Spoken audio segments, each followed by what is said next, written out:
Good evening and hello everyone. Today we are going to review the Union Budget of 2026 to 2027. This is happening for the first time for Prep B.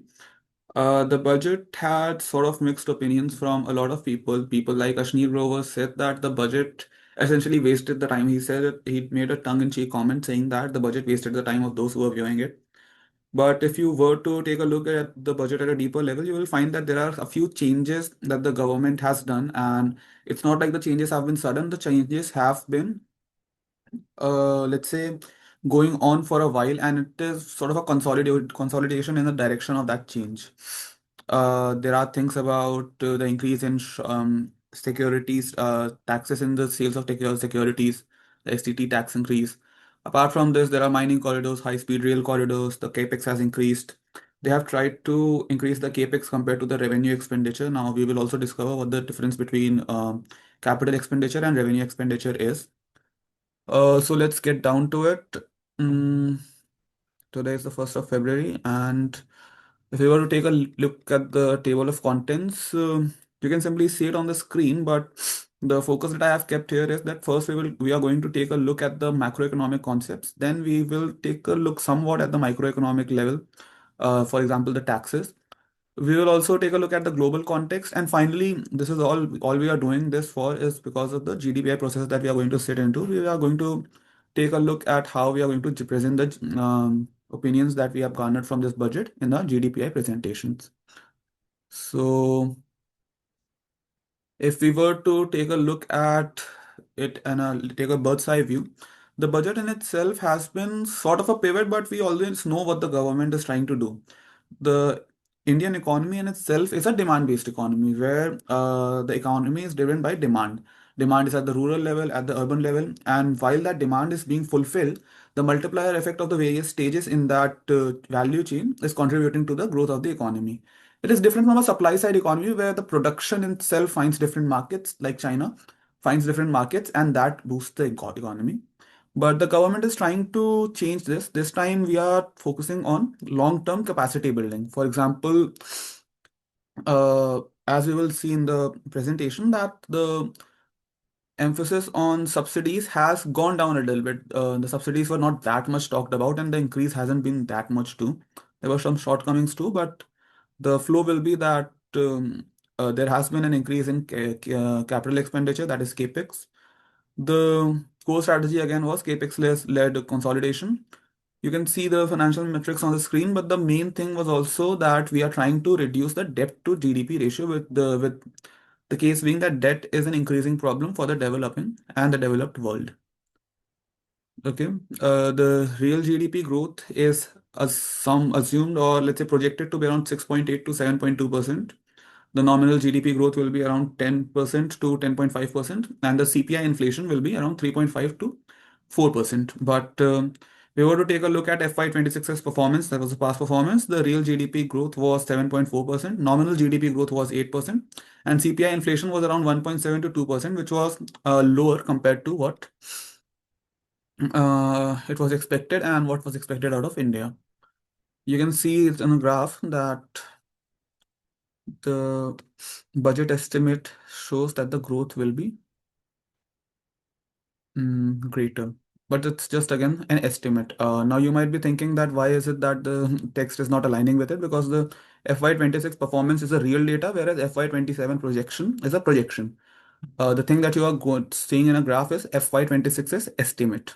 Okay, getting that out of the way. Now, if you guys have any doubts, you can raise your hand anytime and let me know. Okay. Now, taking a look at the fiscal deficit. Fiscal deficit, does anyone know what fiscal deficit is? Okay, fiscal deficit is basically the amount, the discrepancy or the difference between what you are spending and what you are earning, what you're getting versus what you are giving out. So fiscal deficit is somewhere around 4.3% of GDP. Again, we are still in deficit. We are not still in a surplus. And the target from FRBM is around less than 3%. Now, the fiscal deficit, although has gone down, but again, that does not mean that we are doing a very good job at that. We are reaching a place where it will be less than 3%. Apart from that, revenue deficit is basically a difference between the revenue receipts and the government's total expenditure, and that is around 0.7%. The golden rule is that it should be 0%. Okay. And the primary deficit again is 0.3%. The target for primary deficit is okay, 0.3% of GDP. The primary target for us is that we have to go in a surplus in primary deficit. But the key highlight is the debt to GDP ratio. When you compare the debt to the GDP ratio of India to other advanced economies, it is much lower. Right now, it's standing at around 55.6%, and by 2030 to 31, we are aiming to get it around 50%. Okay, we will also take a look at a few economic frameworks which will tell us how this is happening. Now, that framework itself is called the debt sustainability framework. So, the change in debt ratio is equal to real interest rate minus the GDP growth into a differential, mathematical differential plus the primary deficit. Now, you can see on the screen we have a text about the RG dynamic. You can read it, but what it tells us in essence is that if the growth rate is greater than the interest rate, then the economy or the GDP in itself will grow. Okay. And that there are two conditions for the GDP debt to GDP ratio declining. The first one is, of course, that the growth has to be greater than the interest rate. Apart from this, the primary deficit has to be lesser than 0.1-0.5%. Now, can anyone tell me what a primary deficit is?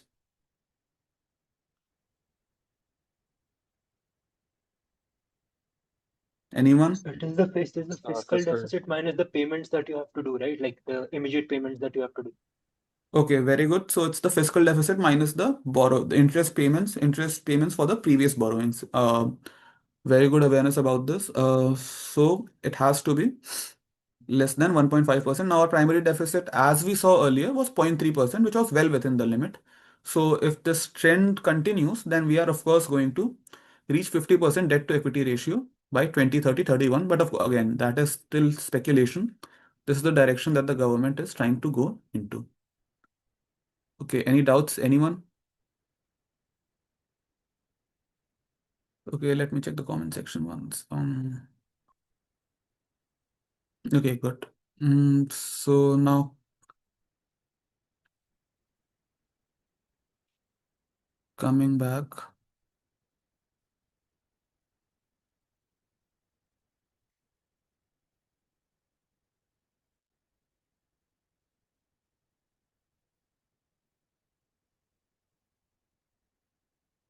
Now, if we were to take a look at the numbers at a glance, the total expenditure that the government is planning to do is 53.5 lakh CR. Is my screen visible to everyone? Yes. Uh, okay. It's 53.5 lakh CR. The total revenue receipts is 35.3 lakh CRs. Now, this is the total revenue that we are going to get. It's estimated revenue we are going to get. Now, where will the other money come from? If I'm spending extra more than my revenue, where will the other money coming from? Anyone? From Uh, s- borrowings. yeah, so we will be borrowing that. 17.2 lakh CR is the borrowings, that number is the amount of borrowings that we are looking at. The gross tax revenue is 41 lakh CR essentially, but many of it also goes to the states. So at the union level, total revenue receipts is 35.3%. The capex or the capital expenditure is 12.2 lakh CR. The effective capex is 17.1 lakh CR, and the state transfers is 41% of the devolution. Okay. Mm, anyone, any doubts? I guess not. So, coming to the revenue estimates of the next year, the total amount is again 41 lakh crores as we discussed earlier. Um, Sorry, what's Rajat is saying what's devolution? Anyone? Would anyone like to answer that? Conversion of GST to different state. Someone else?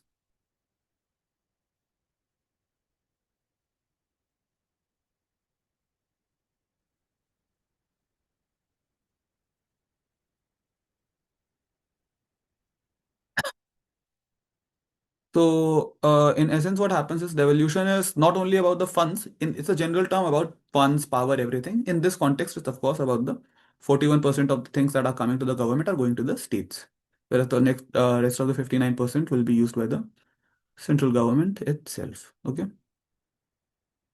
Satya, I have a doubt. Who is that? Is that okay? Thank you. Sumit, right? Sabi. Oh yeah, go on. And the previous slide, there is could you move to the previous slide? Just a second. What's this difference between capital expenditure? I know capital expenditure. What is the difference between that and effective capex? So there are grants and everything, no? It's written on the screen basically grants and aid. There are different types of aid that the government is into, and there are of course remissions and all. That is the difference, basic difference between capex and effective capex. Okay. Um, just a second. I have to keep updating the team about this. Hmm. Now the no, I These think we have. grants are from individuals or these grants are from also banks? So Can you go again? are these grants from individuals, like these grants that you're talking about for effective capex? I'll have to see that exactly, but I'll let you know at the end of the class. Okay, so as per the revenue estimates, the total amount of revenue that will be coming will be 41 lakh CR. This is the total revenue, the gross tax revenue. Now year on year growth will be the year on year growth will be 6.8%. The buoyancy will be 6.68%. Now, does anyone know what is tax buoyancy? We'll explore that later, but if someone knows that, I'd like to explore it now. Anyone?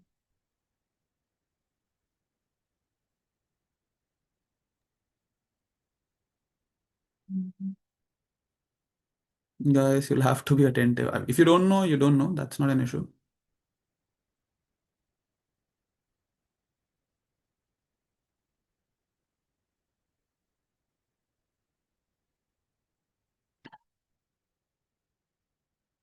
So Amijot, very good. It's so just about the previous doubt. From what I remember, grants in it. So basically, see, take this example. Understand it with this example. There is spending and then there is donation. Okay. So what the central government is giving as capex. Capex is basically capital expenditure. It has to have a multiplier effect. It has to have some sort of response in the economy. It is done with the intent of further stimulating the economy. Whereas grants and aid is like you are giving to the states, for example, if there is some calamity or something, the central government is giving it to. Now, it doesn't matter where the government is getting it from. It could get it from individuals, it could get it from, let's say, other countries. That is on the revenue side, but it is giving the expenditure side, it is given by the central government to different states for the welfare of that state or some calamity that has come for the resolution of that calamity. Is that clear now? Yeah. Now, coming to this buoyancy, though, so tax buoyancy basically means that when an economy grows, the tax that is collected, not the percentage tax, but the absolute tax that is collected should grow with it. Okay. Now, if there's perfect buoyancy means that if for every rupee or every percentage that the economy grows by, the tax is also growing by a similar metric. The responsiveness is equal. 1% growth there, 1% growth in tax. But that is not the reality. That does not happen really. In the real case, when the Indian economy grows by 1 rupee, just an example, the tax is going up by 0.68. Now, this is not a very good thing. This means that there is some sort of money laundering going on in some parts. There is tax evasion that is happening. The tax system in itself is not very efficient at collecting the taxes. So the tax buoyancy is around 0.68. This is something that you can mention in your GDPI processes that the tax buoyancy is still lesser than 1. Now, reaching 1 is a very big thing, but the statement again is that India still has not reached to a good number. Okay, clear? I Yes. hope clear. Yeah. Yeah, Now, just a small doubt. yeah, just a So, second. so we are expecting the buoyancy to be one for an ideal case, right? It's an So economic ideal case. For example, yeah, the economic friction ideal. in physics, you can see that the friction is zero. It's similar to that. Yeah, I got it. So in that case, so the taxes will be more than what they currently are, or will they be less than what they currently? You're talking about the percentage of taxes, like the income tax percentage Yeah. brackets. Again, in that ideal case, it depends. It does not really talk about. So let's get to this at a deeper level. Okay.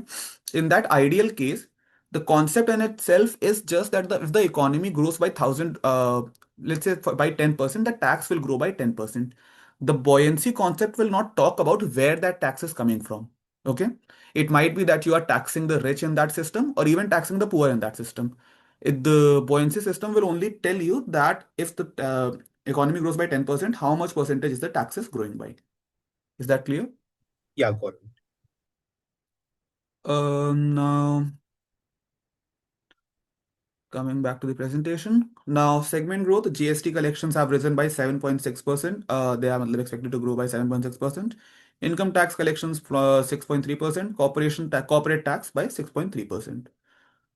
Um, you can see the revenue composition estimates in lakhs crores on the screens on the screen. Is that clear? Yes. Now, coming to the tax buoyancy analysis, I've already explained you what tax buoyancy is. Now, again, it is the gross tax growth of tax 6.8% and the nominal GDP growth assumptions of 10%. So it is 6.8 divided by 10 anyways is 10%. Now, there is a caution regarding the corporate earnings, and the tax rate changes are not going to happen in the corporate tax. So what happened was 2 or 3 years back, around 4 5 years back, the corporate tax, sorry, was reduced to around the income tax level, but now they are not going to increase it. So there is no space for optimistic present projections in this particular domain. Coming to the next slide, this is again core economics. Until unless you are from an economics background, this won't be expected out of you. But just know what tax buoyancy is so that you can explain this in a GDPI process. Now, I hope my screen is totally visible. Now, where will be the non-tax revenue of? So we took a look at the tax revenue. Tax revenue is again GST. Apart from that, income tax and corporate tax, non-tax revenue is this one. This we'll talk about. Then there is union excise duties and customs. Now, where is the non-tax revenue coming from? So RBI will be paying a dividend of 1 lakh CR, rupees of course, to the government of India, Union of India. Is that clear? Apart from that, the CPSE dividend. So, for example, there are many companies that the Indian government holds, like Coal India and other companies. They will be paying a dividend of zero point 0.4 lakh CR to the Indian government. They will be announcing dividends. The Indian government is let's say, shareholder in that, a stakeholder, and they will be getting this dividend. Total dividend income will be 1.5 lakh CR. Apart from that, other non-tax sources will be spectrum and licensing. So spectrum and licensing is basically that government sells out, auctions these 6G, 5G, 4G spectrums, and once it auctions that, it gets money. There is also licensing money that it gets. That is from that is the money that is the source, that is the source of money that the government will be having. Apart from that, there will be asset monetization. So the government has been interested in this investment. It has a lot of stake in public sector units. It's slowly trying to get it done with. Now that has gone on a pause, but again, there will be asset monetization from roads, power lines, and stadiums. It's different from disinvestment. It's just asset monetization. They will just lease it out, get some money from that, and then there will be interest receipts. So the central government has given some loans to the different states that are there in times of need. It will be again getting some money as form of interest back from that. So the extremely sorry. Just a second. So the government will be getting interest from this particular loans that are given to the state. The non-tax revenue from this side will be 5.7 lakh CR. Again, much lesser, but again, still a big, very big number. Now, if we were to take a look at the total expenditure, where is the money being spent at the union level? So capital expenditure will be around 22.8. Now, what is the capital expenditure? Does anyone know?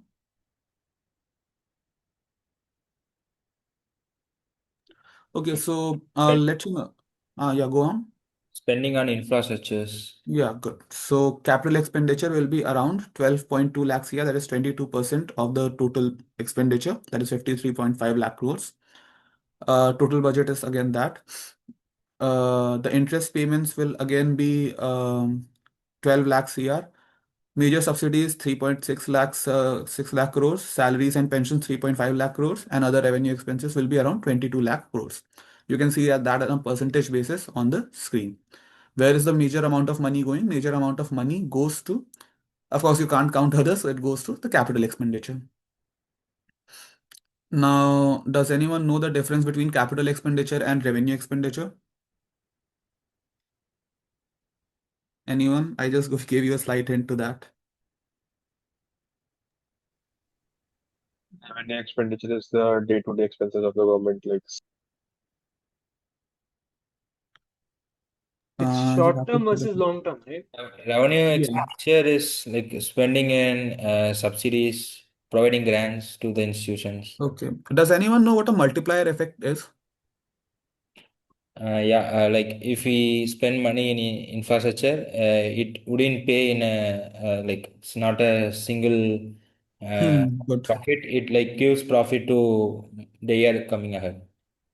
So basically, capex versus revenue expenditure. The capital expenditure is around 12 lakhs here. The multiplier effect that we are seeing from this is 2.4x to 3.5x.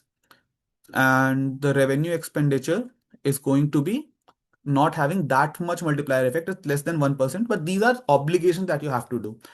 You, for example, you all invest money in the stock market. Okay, what do you expect when you are investing? That you will get higher returns, but you cannot invest your entire earnings into the stock market because you have other needs too.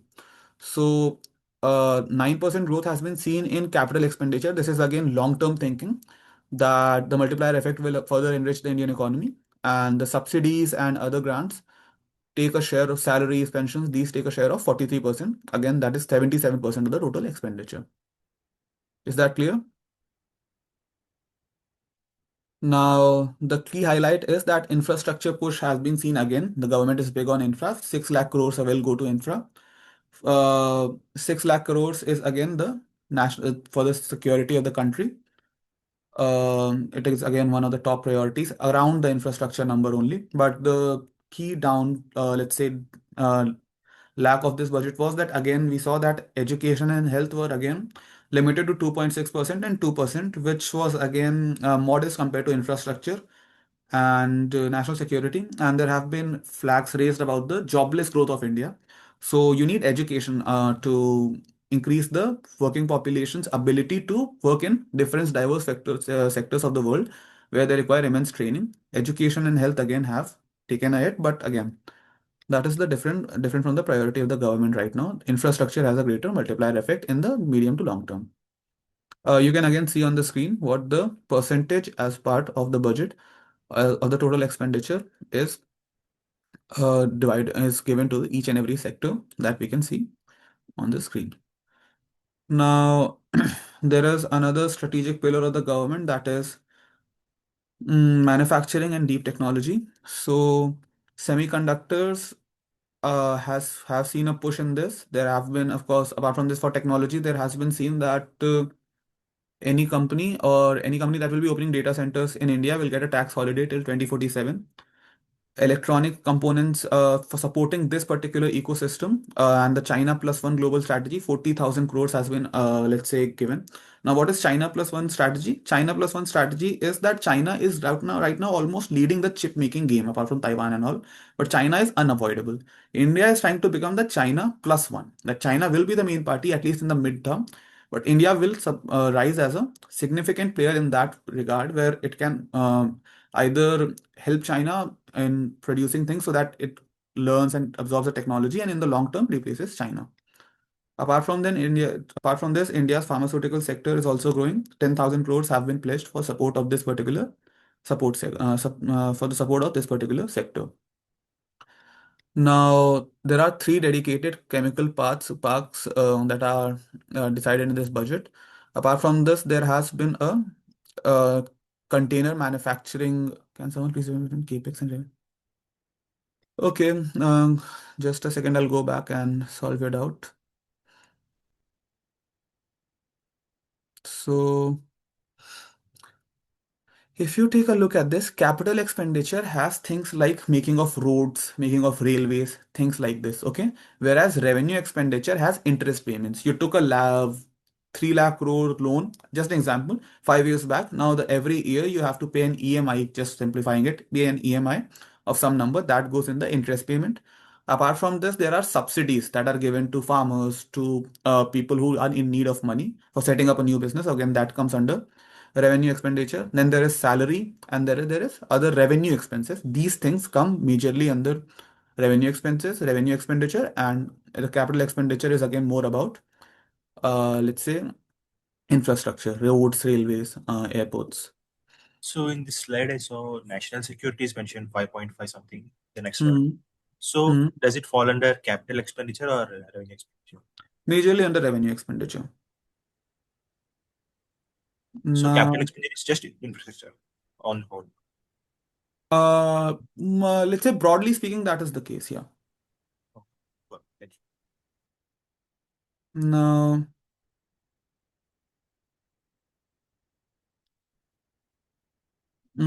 coming to, sorry, wrong slide.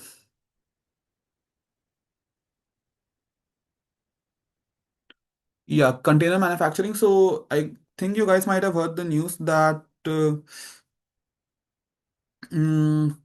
was a container shortage that was seen in India. Uh, but again, to combat that, containers are basically the 20-foot, 40-foot containers that you guys see at ports and harbors. That type of container manufacturing is again seen a push in this budget.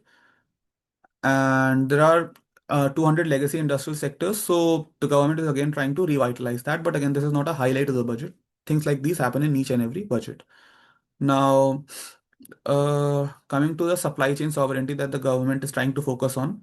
First of all, mining and extraction. So those of who are from Tamil Nadu or someone who is in news with that, there is a region called the Delta region in Tamil Nadu. Now, the Delta region has a lot of farmland, but it also has a very rich, let's say, mineral base, rare earths. So government is trying to push mining and extraction of those rare earth elements to again further bolster the economy. It is also trying to set up processing and refining plants, and then from that get into component manufacturing, so that India in itself becomes strategically autonomous with production of things that are made from rare earth materials. Some part of that could be chips too. As you can see on the supposed map, Kerala, Tamil Nadu, Andhra Pradesh, and Odisha is going to be at the center of this let's say component extraction point. Apart from this, coming to infrastructure and logistics, the capex in this regard has been 12.2 lakh CR, less than 10% of logistic cost target. Now we are focusing on coastal waterways. Okay. Apart from that, rail connectivity, urban and regional connectivity, and further some amount has been given to different states to support their local or state level infrastructure transportation needs. Now, Surat to Dhakuni in the east, it has been planned that and from that there will be an east coast corridor. So it's basically going to be a road, basically a highway that is going to go from Surat to Dhakuni, and from that along the coast. Dhakuni is in West Bengal again. Now, MSME support from debt to equity. So basically, there has been a small and medium enterprises growth fund of 10,000 crores and a self-reliant India fund of 2,000 crores. So total capital that is in this particular segment is going to be around 12,000 CR. So all the government agencies, government bodies, or the government companies, CPSCs, are going to be mandated to buy from Indian companies to a certain limit. Basically it's an old policy. If there is an Indian company and there is a foreign company providing the same goods, same quality of goods at the same price, then those bodies are bound to buy from the Indian parties. Apart from this, there are professionals institutions to help MSMEs of tier 2, 3 and tier 3 towns. These will be called corporate mitras again and old body. Now, allocation to agriculture and allied sectors is again 1.6 lakh crores, 3% of the expenditure. There is this Agri Stack and Krishi DSS, again a digital infrastructure. Atmanirbhar oil seeds. So India is still importing oils from Malaysia and other Southeast Asian countries. Malaysia saw a ban for this, but mostly we are still importing oil, even though our agricultural production capacity is much higher. So we are going to see a rise in the attempt by the government to make India independent in its own oil production, mustard, coconut, mustard, groundnut, and sesame oil production. Mm, yeah, Shabin is saying Indonesia, Ukraine, and Russia. Now, coming to high value allied sectors. So, if anyone has read something about agri commodity trading, fisheries is not a part of agriculture per se as per international guidelines. So, in allied sectors, fisheries, around 500 reservoirs and Amrit Sarovars will be developed for fisheries. So, that fisheries is basically places where fishes are raised. And then horticulture is again taken a look at in this budget, and animal husbandry is again promoted in this particular budget. Now, total FY27 allocation is 1.39 lakh CR, 2.6% of total allocation, total expenditure is going to education and digital skills allocation. Now, 5 university townships near industrial corridors will be established to foster industry academia and link job growth, job oriented studies. Now, there is again a problem that is seen in India that girls are not that much present in the STEM fields, science, technology, engineering, and mathematics. So, girls' hostels and all will be provided. There is a part of the budget that goes into provide making of girls' hostels for in institutions and particularly departments of STEM. Apart from this, 4 new telescope infrastructure are going to be built across India. And there is, of course, going to be animation, visual effects, gaming, comic labs in 15,000 schools and colleges. So, what is going to happen is that the government is trying to bolster or increase the amount of content creators that are there, increase the quality of content that comes out of India. This is a move again for that. But again, there is a critical concern here that you guys can mention in your GDPI processes. Education spending is still remaining stagnant as a percentage of GDP. So, in the long term, this is not ideal. We should still be focusing more on the long-term capital, long-term growth of the human capital capacities of India. Now, let's take a small 2-minute break here. And can you guys tell me if you guys are having any doubts? So these all expenses come under like education only, right? So Yeah, go on. like if the education it is stagnant, so these are also eating from that stagnant percentage only, right? Can you tell me what exactly do you mean by these here? The schemes that you told, like uh, Mm-hmm. the creator schemes, the schemes that they're doing of setting up these basically like game stations or Mm-hmm. whatever you were saying, and these all these university townships, all of these. So, I mean, see, the expectation is that it's not that it's not increasing, it's still stagnant. Now you can still pull money. So let's just assume कि government जो है हर साल कुछ पैसे education में खर्च कर रही है, कुछ पैसे स्किल डेवलपमेंट में है, एंड कुछ पैसे आर्बिट्रेरी हैं या फिर मिसलेनियस है. वो पैसे कहीं भी चले जाते हैं. ठीक है, हर साल कोई ना कोई स्कीम आती है. सो इट्स दैट पार्ट जिसके अंदर रोटेशनरी बेसिस पे कुछ ना कुछ स्कीम्स आती रहती हैं. But the expectation for long term is कि एजुकेशन पे ढेर सारे पैसे खर्च हों, जिससे कि नए नए ऐसे सेंटर्स बने जहाँ पे लोग वोकेशनली ट्रेनिंग पा रहे हैं, अच्छे से कोडिंग पढ़ पा रहे हैं, एजुकेशन की क्वालिटी इंप्रूव हो रही है. That is still not happening. Okay. Okay, now does I anyone have else? I have a doubt here. So it's an obvious thing that matlab, education, if we are investing investment on education is stagnant, we need to work on it to improve these vocational courses or skill development centers and everything. But the question will be like, if since we have a fixed amount of budget, from where do we divert the money so that we can invest in here? If such kind of questions are asked, how do we answer them? Okay. So first is, you see, there are a lot of amount of, see, if you, it depends totally upon the type of economist that you are asking this. I'm not an economist, but if you were to take my opinion, they could come from the subsidies that are being given. Okay. But of course, you never know what kind of panel is sitting in front of you. So you always have to focus on reducing the wastage of money. So in this point, the pointer that you can raise is that there is a lot of corruption that is happening in India. In GDPI processes, you can say that there is a lot of corruption that is happening in India. We could reduce the corruption, get money from there. No building educational institutions will, oh, of course, sorry. What you can do is you can talk about the money that's being wastage. So wasted. So for example, there is a lot of corruption that is happening. Apart from that, there are a lot of subsidies that go to people who are not truly deserving it. Okay. So maybe we can take some money from there and put that into education.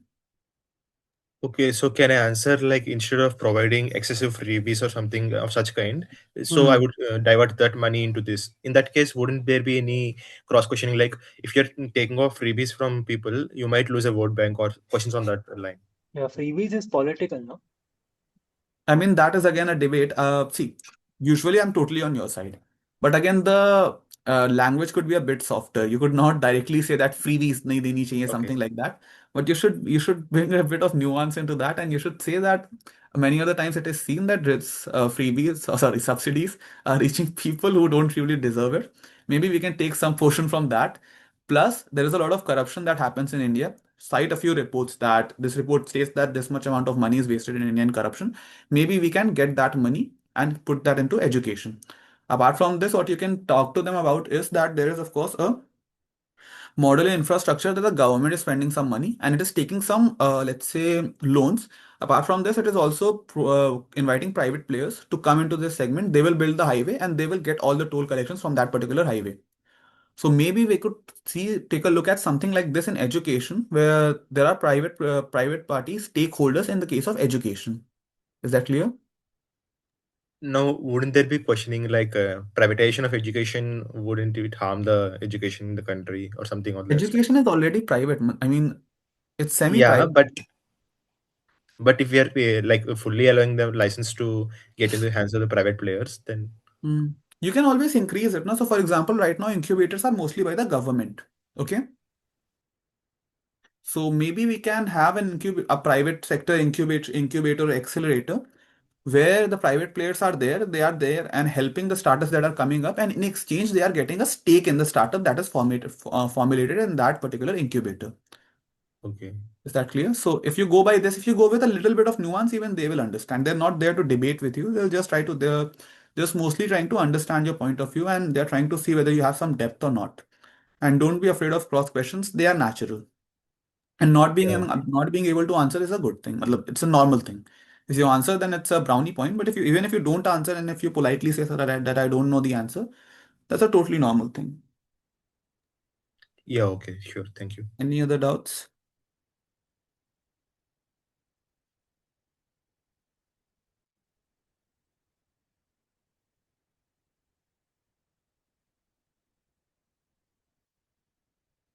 Okay, now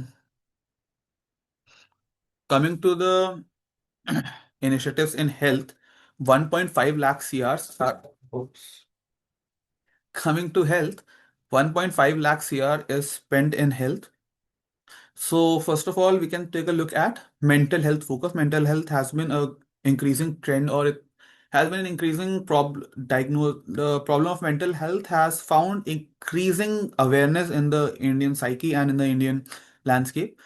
So NIM NIMHANS 2, major upgrade to National Mental Health Institutes in Ranchi and Tezpur are underway in this budget.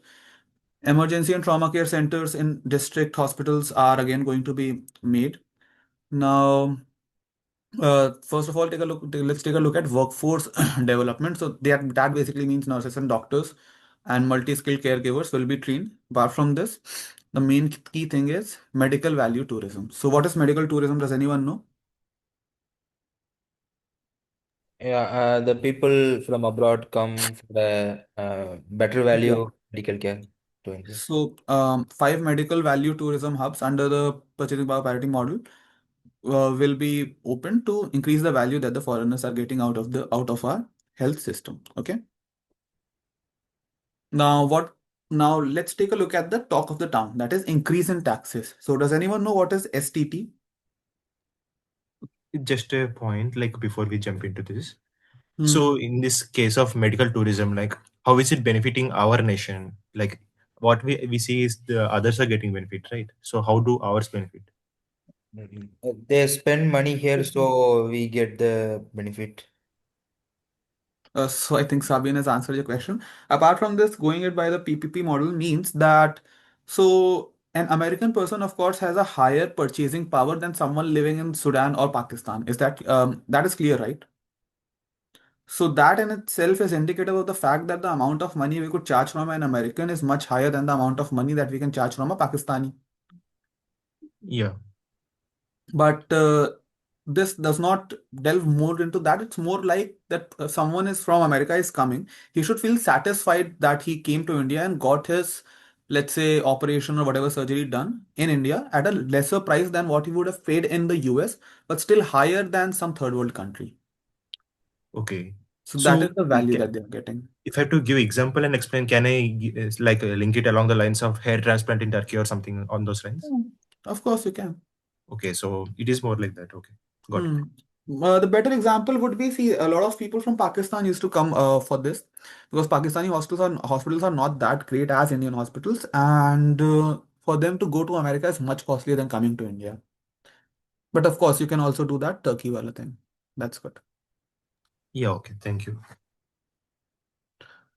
Now, STT basically means security transaction tax. So I hope you guys know what options, futures, forwards are. Do you guys know that? Okay, Rahul is saying just a quick recap. Forwards are basically if you know that the price is going to rise by 50 rupees in the future, you get the buy that 50 rupees hike right now. Okay.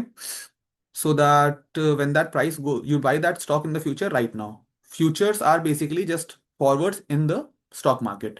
So basically, you are betting that the market will go up. You are paying 20 rupees premium to bet that the market will go up by 100 rupees or 50, 500 rupees or 500 points. Option is just an option of you getting to buy the stock, that particular stock at a price of whatever you have bet today with a particular premium. So for example, let's just assume कि Reliance is trading right now at 2000 rupees. Okay. You have an inkling कि it's just an example. You have an inkling कि 6 महीने बाद Reliance का जो stock है that will come around 3000 rupees. ठीक है. अब if you sign a deal with me, ठीक है, बैठे बैठे in this room कि Satya, okay, we'll sign a piece of paper कि you will give me the Reliance stock 6 months later in 2200 rupees, and you know कि मतलब क्या कहते हैं, it will go up to 3000, ठीक है, and for giving that to me at 2200, I will give you 5 6 rupees, so that 2256 whatever that number is your premium. That is a forward.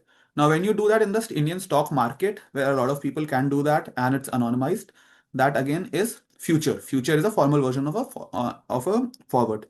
An option is कि you tell me कि अच्छा, you tell the stock market कि in 6 months later I want the option of buying it at 2200 rupees. Right now it's trading for 2000. You're saying 6 months later, I want the option of buying that at 2200 rupees. So agar it reaches 3000, then I have a profit of 800 rupees. If it does not reach 3000, if it reaches only, let's say 2300, then a profit of 100 rupees. But if it falls down to 1500, then I just had the option of buying. मेरा पैसा खोया नहीं उसके अंदर. So this is future and options. So पहले futures पे 0.02% का tax लगता था. It increased by 150%. अब 0.5%, 0.05% का लगेगा. ऑप्शंस पे प्रीमियम लगता था 0.15% का. Again, same, you can see the options and option exercise has gone up to 0.15%. So basically इसके अंदर I'll tell you what the government is trying to do. ठीक है. You guys are seeing कि Indian stock market is a very volatile stock market. ठीक है. Now why this happens is कि लोग बहुत ज्यादा hedging, मतलब hedging तो नहीं, बट बहुत ज्यादा ट्रेडिंग करते हैं. ठीक है. बहुत ज्यादा अटकनी लगाते हैं, बहुत ज्यादा ट्रेडिंग हो रही है कि ओके मार्केट अप जाएगा डाउन जाएगा. This happens because futures and options allows them to get leverage कि 1 रुपए के बदले में वो 50 रुपए के रिटर्न्स कमा सकते हैं. Market will go up by 1 rupee, they can get 50 rupees up. मतलब 50 रुपीज का प्रॉफिट 1 रुपए के मार्केट में प्रॉफिट में हो जाएगा उनको, that is called leverage. Downside ये होता है 1 रुपए का लॉस होगा मार्केट में तो उनको जो है 50 रुपए का लॉस भी हो जाएगा। सो सिंपली लेवरेज बहुत ज्यादा है, मिल सकती है। सो दैट इज वाई इस पे टैक्स इंक्रीज करके दे डिस इंसेंटिवाइज इस तरह से betting and trading, so that market उतना वोलेटाइल भी ना रहे and the market is trustable mostly. ठीक है। नाउ कस्टम ड्यूटी जो है रैशनलाइज की गई है। इट मीन्स कि बेसिकली जो एनर्जी स्टोरेज सिस्टम्स हैं, ठीक है, लिथियम आयन सेल मैन्युफैक्चरिंग है, इन सब पे ड्यूटीज कम हो रही हैं। सोलर एंड क्रिटिकल मिनरल्स पे again duties will be lessened. Nuclear power पे जो इक्विपमेंट है दैट विल बी, अभी तक भी टैक्स नहीं लग रहा था, एंड 2035 तक all nuclear power capacities have been exempted from taxes. And again health care पे भी फुल कस्टम ड्यूटी एग्जेम्पशंस हैं for 17 specified drugs and medical equipments. Now, um, so does anyone know what FOB value is? Anyone?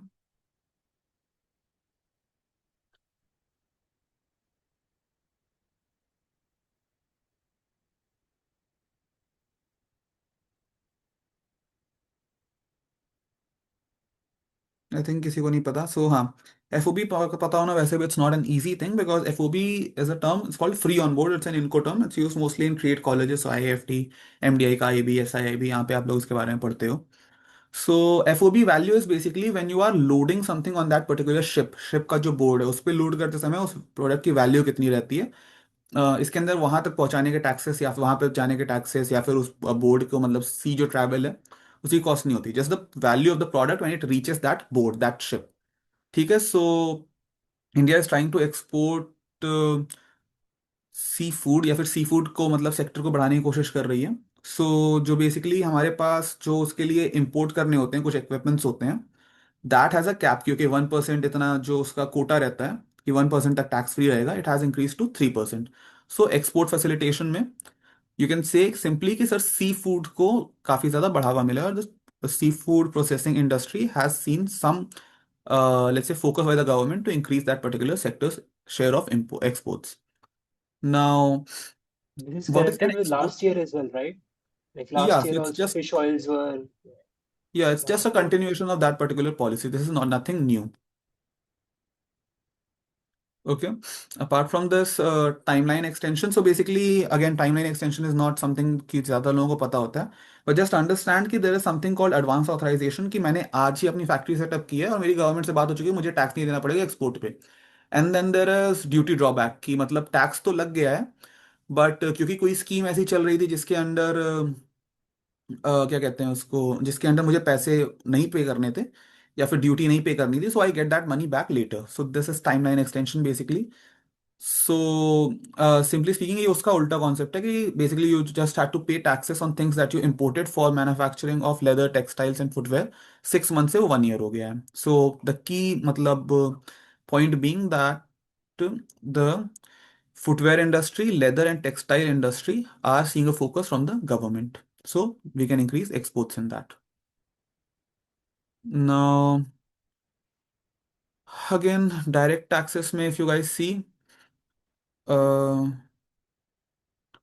and personal compliances में TCS rationalization हुआ है 5% 20% से 2% tax collected at source reduced to 2% for overseas tour packages.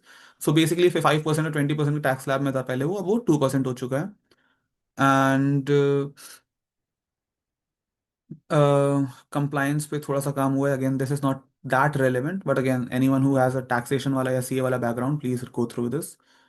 Cloud services का tax holiday, this I have told you about 2047 तक basically foreign cloud service providers they are setting data centres in India, then there is a tax holiday. Apart from this IT services in safe harbour, so जो threshold था of 3000 crores tax free, that has reached now 2000 crores automated approvals within 5 years of continuity option. Basically some jargon with relation to IT sector, किसी के भी IT sector में जाओ please take a look at this. Now municipal finances का 1,100 crores का मिला है एक incentive. So basically this is more about कि जो सिटी लेवल पे चीज़ें अच्छे से होती रहें। Again, we're running out of time, so this is not that relevant. But it's basically कि जो bond market होता है, bond market is basically, if you guys have seen Harshad Mehta, it's different from stock market. Bond is basically कोई company ने आपने आपसे एक bond बेचा, कंपनी को आपने पैसे दे दिए, and you will start getting a certain amount or interest on it year on year. सो एक फ्रेमवर्क आया है, and return swaps to improve secondary market liquidity. So basically bonds में प्रॉब्लम क्या होती है?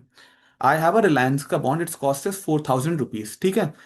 बट वो एक शेयर नहीं है, वो एक करेंसी नोट नहीं है, वो बेचना उतना आसान नहीं है. सो स्वैप्स आर बेसिकली कि रिलायंस बेच दो और 2,000 का अडानी का होता है, उसको मुझे दे दो. सो इस स्वैप में थोड़ी सी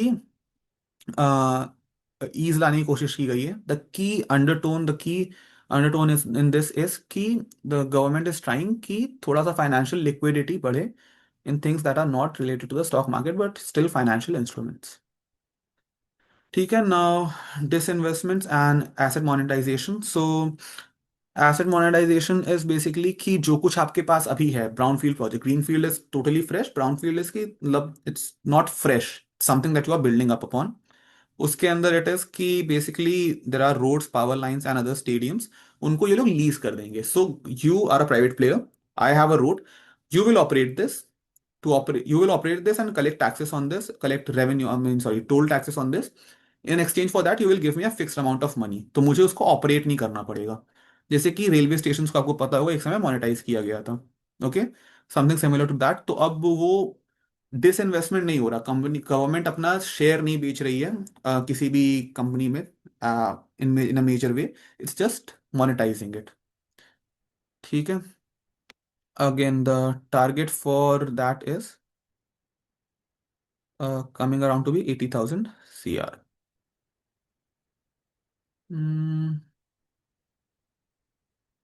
Now again you can see on the bottom of the screen it's sales to monetization. Now coming to the almost borderline wrapping it up. Now what were the key strengths?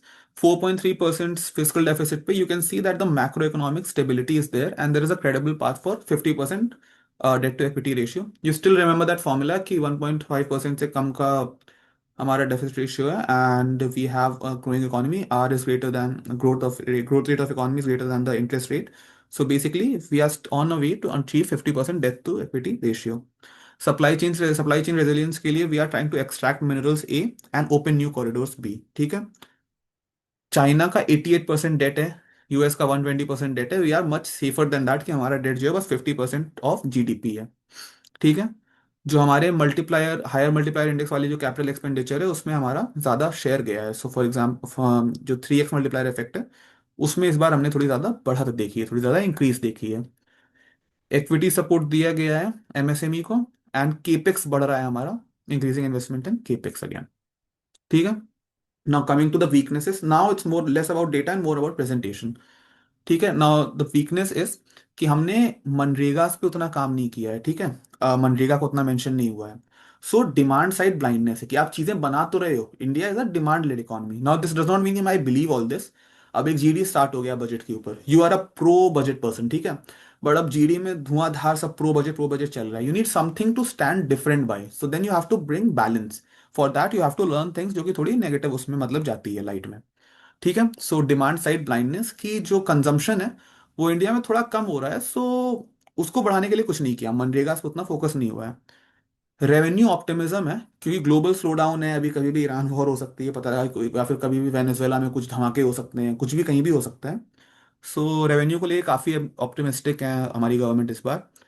Implementation risk है, तो मतलब अब जैसे कि rare earth corridors आप बना तो दोगे, केमिकल पार्क्स बना देने का प्लान तो बना दिया, रेवेन्यू इतना आएगा बोल तो दिया, बट अगेन उसका लैंड ही नहीं एक्वायर हुआ है अभी. उसको करने में थोड़ा रिस्क रहता है, लैंड एक्वायरिंग में अक्सर केसेस हो जाते हैं. That's a very difficult thing to that is very tough spot to be in.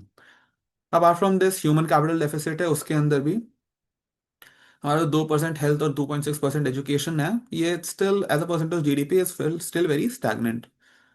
Now STT को आपको लोग अगेन लिंक कर सकते हो टैक्स टेररिज्म से. सो अगेन जो लोग टैक्स कमाई कर रहे हैं उसके ऊपर भी टैक्स लगाने की बढ़ाने की कोशिश की जा रही है, डायरेक्टली या indirectly. Now taking a look at this कि इंडिया का डेट टू जीडीपी रेशियो हमारा नॉट रियल कोई भी 50% बोलना आना, इट्स स्टिल अराउंड 56-57%, बट 50% का टारगेट है 2030-31 का. कंपेयर टू दैट चाइना में 88.3% का debt to equity debt to sorry GDP ratio है। ब्राजील में इट्स अराउंड 87%। यूनाइटेड स्टेट्स में ग्रेटर देन 120%। ठीक है, इनका कोई कंसोलिडेशन प्लान भी नहीं है। अमेरिका का ये भी नहीं कि हमें कम करना है, they just keep taking debt and increasing this particular ratio. ठीक है, now what is missing in this budget? Again मनरेगा and rural distress is missing. ठीक है, सो गांव में पैसे जाएंगे नहीं तो पूरा भारत विकसित कैसे होगा? ठीक है, नाउ हम लोगों ने उतना फोकस नहीं देखा है ग्लोबल ईएसजी, मतलब जो हमारे ईएसजी सीन पे, because there are many global ESG funds which are trying to help this. हमारा ईएसजी पे उतना फोकस नहीं दिखा इस बार। Okay, apart from this India has been going through a jobless growth, की ग्रोथ तो हो रही है, सब कुछ बढ़ रहा है, बट लोगों की जॉब्स नहीं होती। सो अगेन जॉब का भी कुछ देखा नहीं गया इसके अंदर। एंड अर्बन गवर्नेंस रिफॉर्म में भी इन्होंने कुछ खास बताया नहीं कि मतलब प्रॉपर्टी टैक्स का क्या सीन रहेगा। एंड म्यूनिसपैलिटीज जो काम कर रही हैं उनके मतलब फाइनेंसिस को रिफॉर्म करना है। कई में म्यूनिसपैलिटीज में फिजिकल लेजर्स हैं हर जगह पे, वो भी नहीं हुआ है कि लाइक डिजिटाइज किए गए रिकॉर्ड्स। सो उस पर भी कोई फोकस नहीं देखा गया इसके अंदर। नाउ बैलेंस पर्सपेक्टिव अगेन क्या है? Budget is for the future of India at the expense of present of Bharat. Now इसके अंदर कुछ भी इट्स नॉट लाइक कि अच्छा प्रेजेंट को केयर ही नहीं किया है, बट अगेन जो पॉपुलर चीजें होती हैं कि मनरेगा नरेगा स्कीम्स हो गई, सब्सिडीज हो गई, उनकी उतनी बात नहीं की गई है। Now taking a look at क्या हो रहा है, you can eliminate either this part, ठीक है, at the expense of Bharat, या फिर you can eliminate a budget for the future of India. You have to see की सिचुएशन कैसी है। इफ यू सी की जो प्रोफेसर है वो गवर्नमेंट की बुराई किए जा रहा है, देन ऑफ कोर्स यू से कि अच्छा बजट में जो भी था it's at the cost of the present, because revenue का ऑप्टिमिज्म बहुत ज्यादा है। ठीक है, but if it's a pro थोड़ा सा गवर्नमेंट वाला professor which you can most of the times guess, तब फिर यू विल से कि अच्छा it's about the future of India, कि आपने ऐसे केपेक्स वाले एरियाज में ज्यादा पैसे डाले हैं for a higher multiplier index.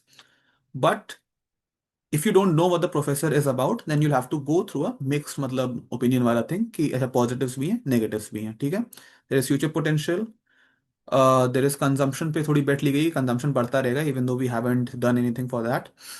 And stability का थोड़ा लाइक पॉपुलिस्ट जो मेजर्स हैं उसका थोड़ा इस बार लैक देखा गया है। And this government was blame for being too populist, तो इस बार थोड़ा कम हुआ।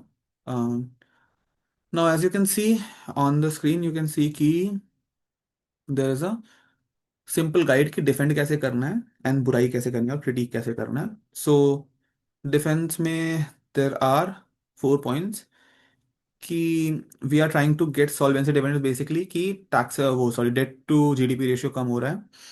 ठीक है, इंजन वर्सेस फ्यूल का अगर आप कह सकते हो कि we are taking a look at the growth engine, strategic autonomy के लिए the rare earth corridors plus the corridor plus the mining that we are trying to increase, and some MSME reform that is there. But again demand side मतलब critic क्या है कि consumption जो है आपने define ही नहीं किया कैसे बढ़ने वाला है। ह्यूमन कैपिटल में अगेन हेल्थ एंड एजुकेशन पे फोकस नहीं है। जॉबलेस ग्रोथ का रिस्क अभी भी दिख रहा है, टैक्स टेररिज्म बिकॉज एसटीटी बढ़ाया गया है। You can still take a look at this कि institutional credibility trickle down with lag and export led growth. तो export led growth is a good thing. Trickle down with lag is trickle down economics says कि ऊपर के जो लोग हैं वो लोग जैसे जैसे अमीर होते हैं तो मल्टीप्लायर इफेक्ट से नीचे वाले इकोनॉमी में लोग भी अमीर होते जाते हैं। So it's happening but with a lag.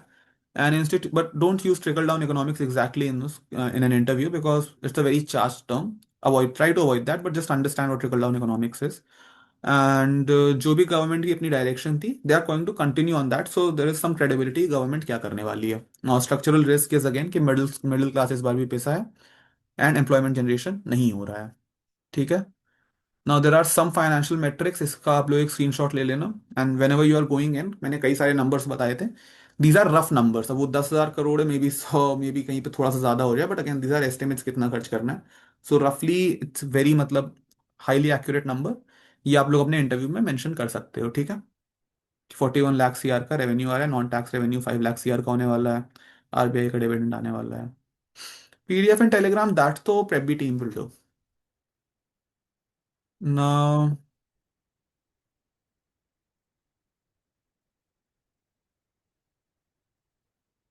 Coming to the final slide, capex let consolidation हो रहा है, स्ट्रेटेजिक ऑटोनॉमी आ रही है, critical watch outs we have discuss that in our session कि there are there is a very big risk of jobless growth. Again, please use this in your interview.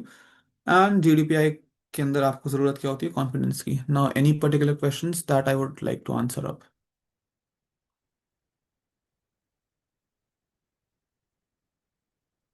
Anyone?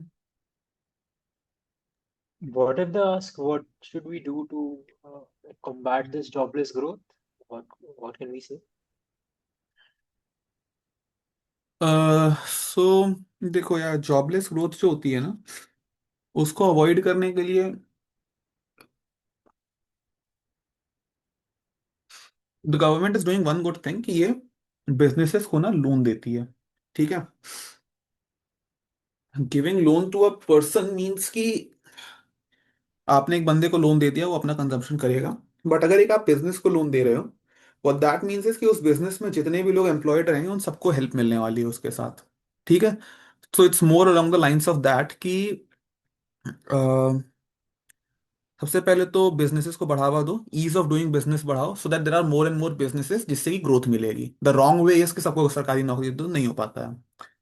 सरकारी नौकरियां उतनी है नहीं जितनी नौकरी चाहने वाले हैं. सो ऑफकोर्स प्राइवेट सेक्टर को बढ़ावा देना पड़ता है उसके लिए. Any other question? But again see, इसके लिए ना, दिस इज माई ओपिनियन. हर एक इकोनॉमिस्ट का, मैं तो इकोनॉमिस्ट हूँ भी नहीं, बट हर एक इकोनॉमिस्ट का अपना ओपिनियन होता है. There was a very popular economist name as Keynes. Keynes का था कि टू इंक्रीज, मतलब हेल्प द इकोनॉमी, अगर ये भी करना पड़ रहा है कि सुबह मजदूरों से बोलो कि गड्ढा खोद दें और अगले दिन बोलो कि भर दें, इस तरह का भी काम करो. So again it's a very, क्या कहते हैं, चार्ज्ड डिबेट की जॉबलेस ग्रोथ को कैसे अवॉइड करते हैं. कोई और क्वेश्चन?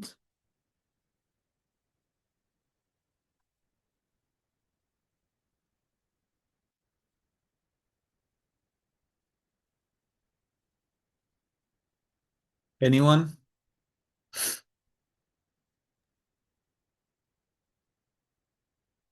ओके, ठीक है. If you guys have any questions, you can always reach out to me on LinkedIn. You guys know what my name is. My LinkedIn username is Satya Saran _1. Simple as that. Or Satya Saran 1, something like that. You will be able to find me easily on LinkedIn. You can have, if you have any doubts related to the budget, if you have any doubts related to MBA की life कैसी होती है, college में GDPI process कैसे होते हैं, reach out to me. Apart from that, you have the Prep B team. They will be giving out dossiers to you. You will get this PDF. Learn this. Best of luck for your GDPI process. If you have any doubts, reach out to me. Reach out to Prep B. ठीक है? See you guys. Don't forget to like, share, and subscribe this video. Goodbye.